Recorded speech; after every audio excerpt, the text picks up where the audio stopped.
அருமையான சகோதர சகோதரிகளே, இப்பொழுதும் கரங்களை உயர்த்தி நாம் சொல்லுவோம், இயேசுவுக்கே புகழ், இயேசுவுக்கே நன்றி, மரியே வாழ்க. இயேசுவுக்கே புகழ், இயேசுவுக்கே நன்றி, இயேசுவுக்கே புகழ், இயேசுவுக்கே நன்றி, மரியே வாழ்க, மரியே வாழ்க. எனக்கு அருமையான சகோதர சகோதரிகளே, இந்த நாளிலும் கூட நம்முடைய அழைப்பை ஏற்று வருகை தந்திருக்கிற பாசத்துக்குரிய தந்தை அவர்களை நாம் கரங்களை தட்டி உற்சாக மனதுடனே நாம் வருக வருக வரவேற்போம். தந்தை அவர்கள் பல ஆண்டுகளுக்கு முன்பாக பொள்ளாச்சியில வைத்து தந்தை அவர்களை நான் மீட் பண்ண அன்றைக்கு தான் அவர்களை பார்த்தது. அன்பாக பேசி என்னிடத்திலே பழகினார். பிரதர், எப்போதும் கூப்பிடுங்க, சேர்ந்து செய்வோம் என்று சொல்லி அன்றைக்கு தந்தை அவர்கள் கூறினார்கள். எனவே தந்தை அவர்களை நான் மனதில் வைத்துக் கொண்டிருந்தேன். எப்படியாவது நம்முடைய பிரேயர் சென்டருக்கு அழைக்க வேண்டும் என்று சொல்லி நான் விரும்பினேன். தந்தை அவர்களை கூப்பிட்ட பொழுது வருகிறேன் என்று மனமும் வந்து எனக்கு சொன்னார்கள். எனவே அந்த காரியம் எனக்கு மிகவும் மகிழ்ச்சியாக இருந்தது. இந்த நாளிலும் கூட திண்டுக்கல்லில் இருந்து தந்தை அவர்கள் ஒரு கல்லூரியிலே பேராசிரியராய் பணியாற்றுகிறார்கள், ப்ரொஃபெஷனலாக இருக்கிறார்கள். இன்றைக்கு நமது நடுவிலே வந்திருப்பது நமக்கு சந்தோஷம். கரங்களை கட்டி மீண்டும் உற்சாக மனதுடனே அவரை நாம் வருக வருக நாம் வரவேற்கிறோம். இப்பொழுது தந்தை அவர்களை வரவேற்கும் வண்ணமாக இந்த பொன்னாடையை போற்றி அவர்களை நான் வரவேற்கிறேன்.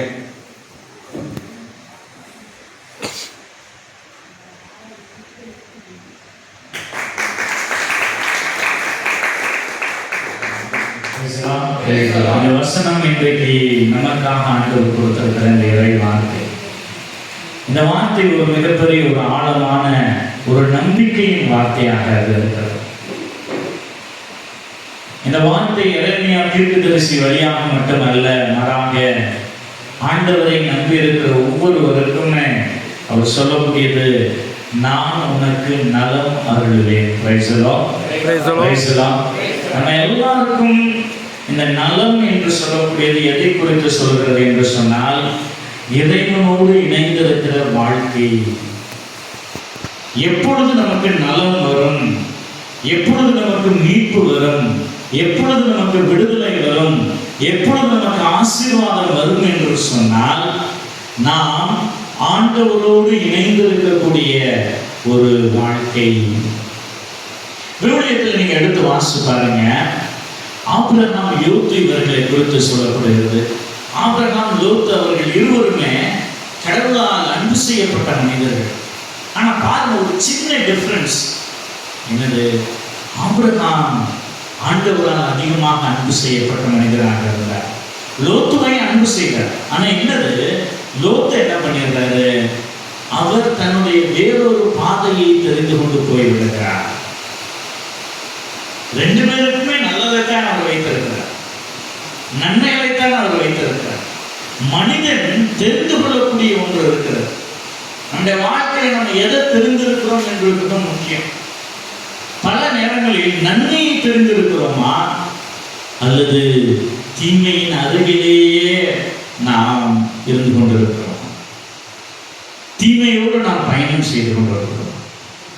அப்ப இந்த நலம் கடவுள் கொடுக்கிறாரு அப்படின்றது எதை குறித்து பேசுகிறது என்று சொன்னால், இறைவனோடு ஒருவன் இணைந்திருக்கிற நிலையில நன்றாக இருப்பார்கள். அப்ப இந்த ஆபிரகாம் இறைவனோடு இணைந்திருக்கிறார். ஆகவேதான் ஆபிரகாமை தேடி அவர்கள் கடந்து வருகிறார்கள். அந்த பட்டணங்களை எல்லாம் அழிக்கப் போவதற்கு முன்பாக, அந்த சோதோம் கொமோரா பட்டணத்திலே அழிக்கப் போவதற்கு முன்பாக இவர்கள் ஆலோசனையிலே ஈடுபடுகிறார்கள். அப்ப இன்னைக்கு நம்ம ஆண்டவரை தேடுறதுல ஒரு மிக முக்கியமான ஒரு தேடல் என்கின்றது மிகவும் முக்கியம். நமக்குள்ள விவிலியத்தில் சொல்லப்படுகிறது, உள்ளத்தின் ஆழத்தில் நீங்கள் நம்மை கண்டுகொள்ளுங்கள். உள்ளத்தின் ஆழத்தில் தேடுங்கள். சும்மா வெளிப்புறமா தேடக்கூடாது. ஒரு வெளிப்புறமா நம்ம தேடுறோம் அப்படின்னா ஒரு ஆவியின் பலத்துல நிலைத்து நிற்க முடியாது, இறைவனுடைய பிரசன்னத்துல நிலைத்து நிற்க முடியாது. Praise the Lord.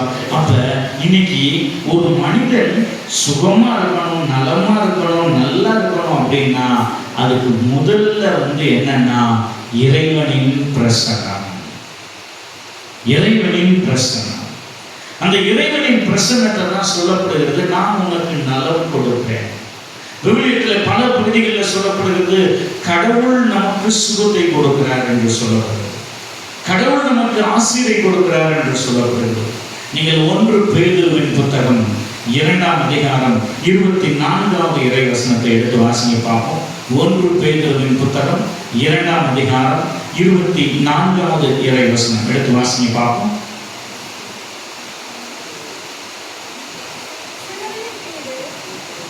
சிலுவையின் மீது தன் உடலில் நம் பாவங்களை அவரே சுமந்தார். நம் பாவங்களுக்காக இருந்து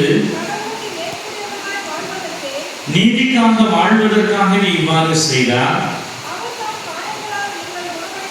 அவர் தம் காயங்களால் நீங்கள் குணமடைந்துள்ளீர்கள். Praise the Lord.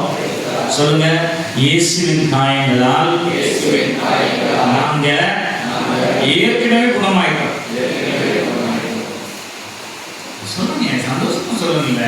ஆமா, சந்தோஷம் வர மாட்டேங்குது. இதை எதுக்கு நம்ம சொல்லி பிரச்சனைகளை மாட்டிக்கிறதுங்கிறத யோசிக்கிறீங்க. அப்படிலாம் இல்லை பிரியமானவர்களே. இந்த நலம் அழுகுதல்ங்கிறதுல முதல்ல நம்ம பார்த்தோம், இறைவனுக்கு அவருடைய பிரசன்னம், இறைவனோடு கொண்டிருக்கக்கூடிய உறவு நிலை அப்படின்றத பார்த்தோம். 2வது, இந்த நலம் என்கின்றது எதுன்னா பாவத்திலிருந்து விலகி இருப்பது. Praise the Lord. Praise the Lord. அதான் இந்த நலம் என்கின்றதுக்கு ஒரு வார்த்தையுடைய ஒரு அர்த்தம். விவிலிய பின்னணியிலே பார்க்கின்றது பாவத்திலிருந்து விலகி இருக்கிறது.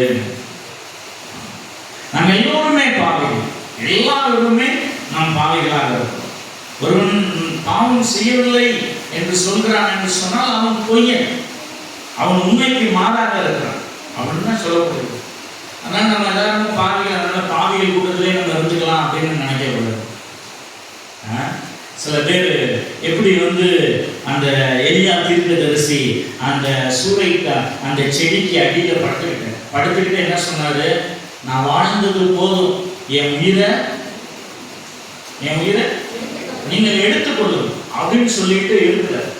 சில நேரங்களில் என்னன்னா, இந்த நலத்தை ஏன் பெற முடியவில்லை என்று சொன்னால் பாவத்தோடு உறங்கி கொண்டிருப்பது, பாவத்தோடு அந்த மண்ணிலே இருப்பது, பாவத்தோடு அதனுடைய அந்த தீமையை நிழலாய் கொண்டிருப்பது. Praise the Lord. Praise the Lord.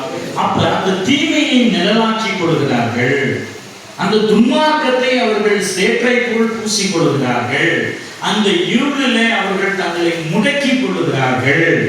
ஆக இவைகள் எல்லாம் நடக்கின்ற பொழுது ஒரு மனிதன் பாவத்திலே நிலைத்திருக்கிறான். அருமையான சகோதரர் அவர்கள், இன்றைக்கு தான் அவரை நான் பார்த்திருக்கிறேன். அன்பு சகோதரர் அவர்கள் நமது மத்தியிலே வந்திருப்பது நமக்கு ரொம்ப சந்தோஷம். கரங்களை தட்டி உற்சாகமாய் சகோதரர் அவர்களை வரவேற்போம். அவரை வரவேற்கும் வண்ணமாக இப்பொழுது அவருக்கு பொன்னாடை போற்றி அவரை நான் வரவேற்கிறேன்.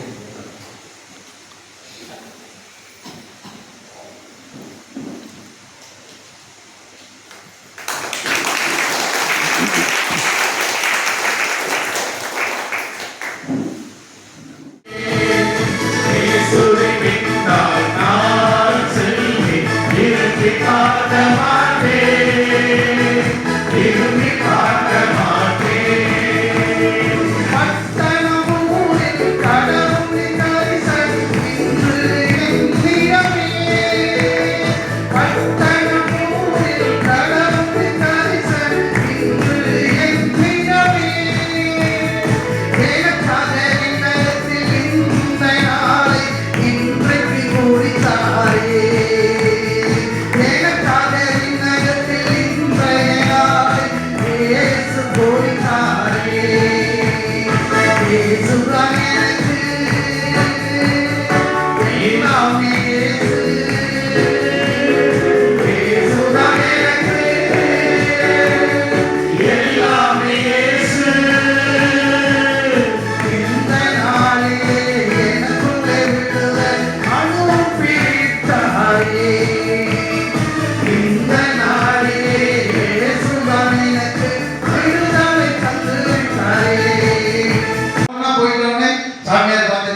அங்க இருந்தா அவருக்கு தேவையான அவருக்கு இது பண்றாரு, அப்படி பண்றாரு. யார் என்ன பண்ணாலும் உடனே இயேசு இருந்தாரா? ஒரு நாள் ஆண்டவருக்குள்ள வந்தேன். என்னை பார்த்தா எல்லாரும் என்னை பயந்து அருந்து ஓடுவாங்க. ஏன்னா அவங்களை நீட்ட சடை வச்சிருக்கோம், அப்படியே பின்னி பின்னி இருக்கும், குருவியெல்லாம் கூடு கட்டியிருக்கோம். அப்படிப்பட்ட மந்திரவாதியா இருக்கும்போது என்னை பார்த்து பயந்து போவாங்க. நான் ஆண்டவருக்குள்ள வந்தவொடனே ஆண்டவர் வந்தார் தலைவரான். என்னை பார்த்த உடனே ஒன்றுக்கு போற பசங்க என்னடா அது இப்படி நம்மளை பேசிட்டாங்க. பயங்கரமான கோபத்தில் போய் என்னுடைய கிளாஸ்ல போய் உட்கார்ந்தாரு. அப்பொழுது ஆண்டவர் என்னோடு பேசினார். ஆண்டவர் வராருன்னு சாத்தான் சொன்னா ஏன்டா வருத்தப்பட்டாரு. அல்லேலூயா. நான் உன்னோட வரக்கூடாதான்னாரு. அன்னையில இருந்து சொல்லுங்கடா இயேசு வர்றான்னு சொல்லுங்கடான்னு சொல்லவே மாட்டேன்டாங்க. அல்லேலூயா. என்னைய கண்டுபிடிச்சிட்டானே சொல்ல மாட்டேன்னாங்க. எதுக்காண்டி சொல்லலைன்னு தெரியல. அல்லேலூயா. அவர் கண் அயர்வதும் இல்லை, அவர் உறங்குவதும் இல்லை. அப்ப ஏன் மாற்றம் நம்ம அடையணும்? அதுக்கு லூக்கா நற்செய்தியில 15ஆம் அதிகாரத்துல 3 வகையான ஓமைகளை ஆண்டவர் உங்களுக்கு வெளிப்படுத்துகிறார்.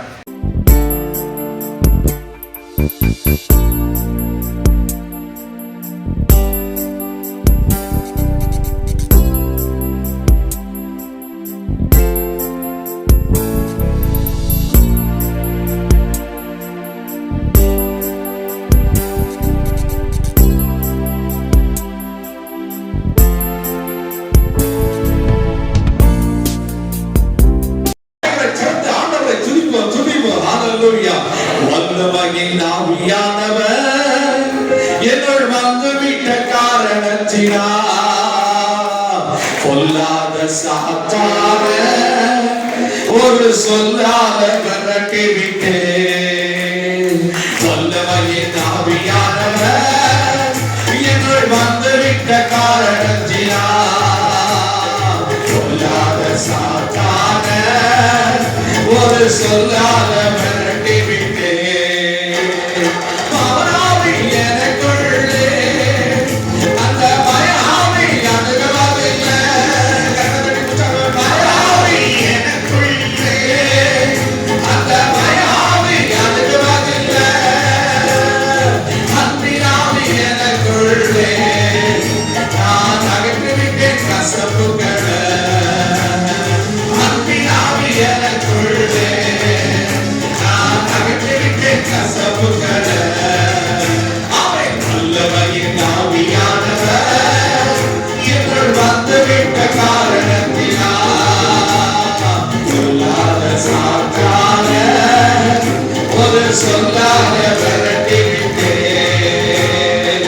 அல்லேலூயா, அல்லேலூயா, உற்சாகமாய் அல்லேலூயா, ஆமென், அல்லேலூயா, அல்லேலூயா, இயேசு ராஜா, நன்றி ராஜா, இயேசு ராஜா, கந்தானா கந்தரனானா, ஆஹா கந்தானா கந்தரனானா, ஆமென், கந்தானா கந்தரனானா, ஆஹா கந்தானா கந்தரனானா. இயேசு கூட வருவார், இன்னைக்கு எல்லாவித அற்புதம் செய்வார். இயேசு கூட வருவார், இன்னைக்கு எல்லாவித அற்புதம் செய்வார். ஷலலலா, சந்தோஷம் சமாதானமே, எனக்கு சந்தோஷம் சமாதானமே. அவை சந்தோஷம் சமாதானமே, எனக்கு சந்தோஷம் சமாதானமே. எடுத்த காரியத்தில் வெற்றி பெறுவே, எடுத்த காரியத்தில் வெற்றி பெறுவே. எதிரியான சாத்தான முறியடிப்பே, எதிரியான சாத்தான முறியடிப்பே. அவை இயேசு கூட வருவார், இன்னைக்கு எல்லாவித அற்புதம் செய்வார். இயேசு கூட வருவார், இன்னைக்கு எல்லாவித அற்புதம் செய்வார். ஆமென், ஆமென், சந்தோஷம் சமாதானம்